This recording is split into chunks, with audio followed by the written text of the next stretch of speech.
ரஷ்ய அதிபர் புதினின் மறுபக்கம்.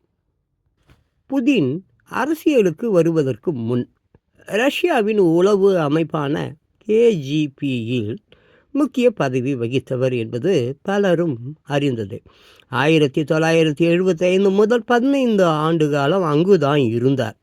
ஜெர்மனியில் சில ஆண்டுகள் இருந்ததால் ஜெர்மன் மொழி நன்றாக பேசுவார். புதினுக்கு நாய்கள் என்றால் மிகவும் பிடிக்கும். வெளிநாட்டு தலைவர்கள் பரிசாக கொடுத்த 5 நாய்கள் அவரிடம் உள்ளன. இதில் கொன்னி என்ற நாய் மீது அவருக்கு பிரியம் அதிகம். ரஷ்யாவுக்கு வரும் வெளிநாட்டு தலைவர்களுடன் அவர் பேச்சுவார்த்தை நடத்தும்போது சில சமயங்களில் இந்த நாயும் அருகில் இருக்கும்.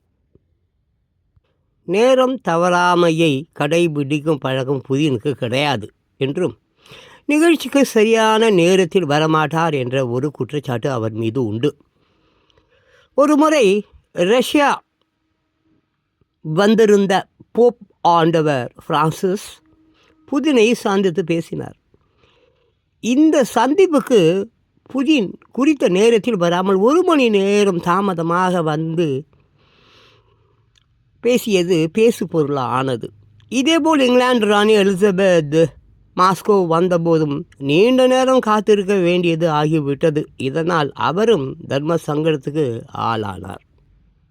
உலகின் சக்தி வாய்ந்த தலைவர்களில் ஒருவராக விளங்கும் புதின் ஒரு புரியாத புதிர். புதின் நடவடிக்கைகளையும் அரசியல் காய் நகர்த்தும் விதத்தையும் எளிதில் கணித்து விட முடியாது. புத்தி கூர்மை, சாதுரியமான பேச்சின் மூலம் யாரையும் எளிதில் கவர்ந்து விடும் திறன் படைத்த புதின் சட்டம் படித்தவர்.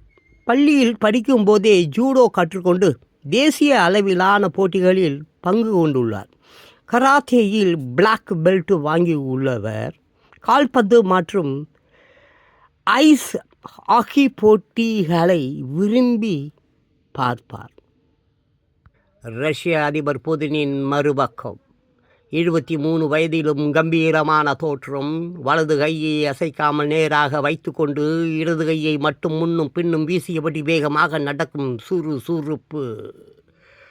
சண்டையை தவிர்க்க முடியாது என்றால் முதல் அடி நம்மடியாக இருக்க வேண்டும் என்ற கொள்கையை கொண்ட புதின் எதிரிகளுக்கு சிம்ம சொப்பனமாக விளங்குகிறார்.